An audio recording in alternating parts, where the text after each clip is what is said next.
Leader of Opposition Dr. Mukul Sangma has alleged that there was no transparency in the MoU signed between the Meghalaya and Assam governments on 6 of the 12 areas of differences taken up in first phase of talks. He accused the government of not consulting stakeholders and said that all political parties, NGOs, civil societies and such were apprised of the development only after an agreement between the two governments was reached. He also stated that according to customary laws and practices, land in Meghalaya belongs to the people, and therefore the government cannot transfer land to Assam. When we look at the manner in which the whole MoU was signed, there was no transparency. The stakeholders per se were not taken on board, taken into confidence.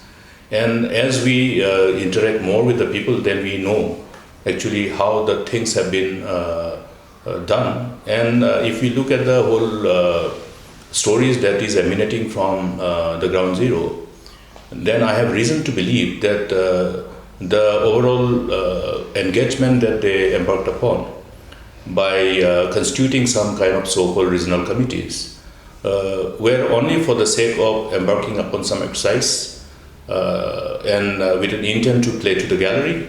But the overall decision as to which land should go to whom, whether certain area will go to Assam or certain area will remain with Meghalaya, a predetermined decision has already been made. This is what I have reasons to believe.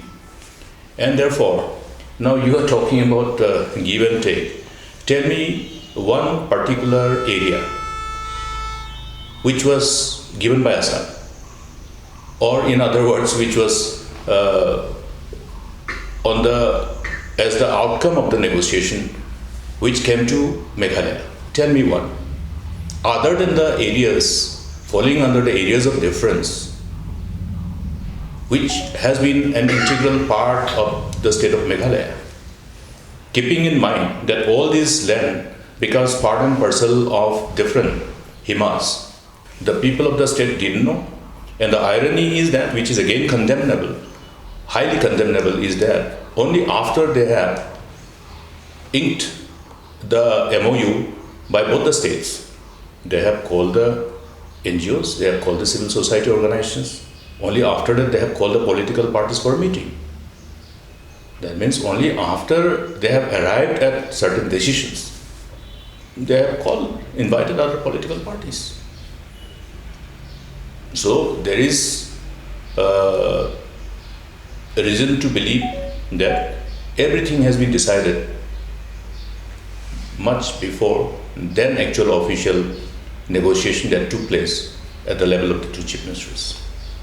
And I want to tell you that people also will have to understand the background and the circumstances leading to these areas of difference along Assam-Meghalaya border in respect of those areas of differences across the state.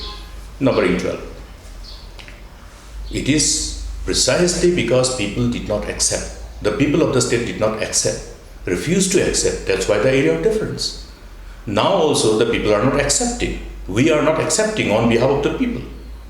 Therefore, it remains as area of difference. In response, Chief Minister Conrad Sangma said, citing that the state government in Meghalaya cannot transfer tribal land to Assam.